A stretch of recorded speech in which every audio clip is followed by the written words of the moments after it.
8 years after the divorce, I ran into my ex-wife and my adoptive sister in a remote little town.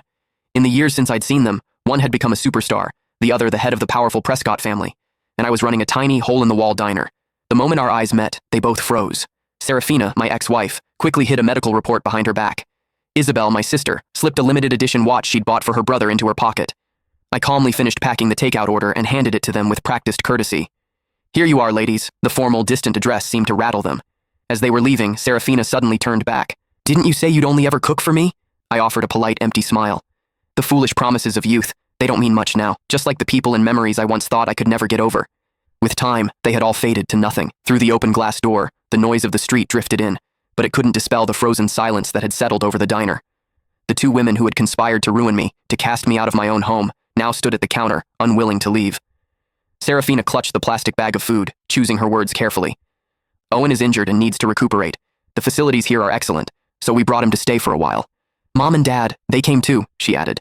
"Do you want to see them?" I shook my head, wiping a grease stain from the countertop. "No, that's not necessary. Please give my regards to Mr. and Mrs. Prescott." I paused, then added, "Actually, it's probably best you don't mention me at all. Being associated with someone like me would only tarnish the Prescott name." At that, my adoptive sister Isabel's brow furrowed. "Noah, these past few years Noah!" A young woman with streaks of red in her hair bounced into the diner, instantly latching onto my arm like a koala. "I'm starving. The school cafeteria food was literal poison today," I chuckled, ruffling her hair. "You say that every day, Gigi. There's a plate of your favorite shrimp scampi in the kitchen. I just made it. Go get it yourself." Gigi just hugged my arm tighter, whining, "No, you have to eat with me." Noticing that my other two visitors still hadn't left, my smile faded.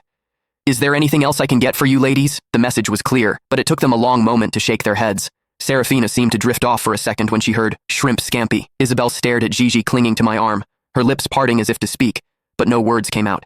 I led Gigi into the back, the curtain falling behind us and cutting off their view. When I came out again, they were gone. "Hey," Gigi said around a mouthful of shrimp. "Did you know them? They weren't here to cause trouble, were they?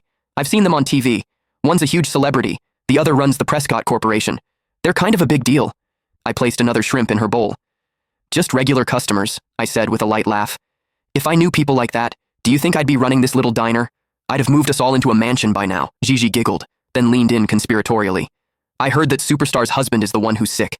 The whole family came all the way out here just to take care of him. Must be nice, having that many people who care about you." I said calmly, wiping a grain of rice from the corner of her mouth. "Oh, I knew exactly how much they doted on Owen Prescott. 8 years ago, for his sake, one of them had publicly accused me of slander and assault, sending me to prison.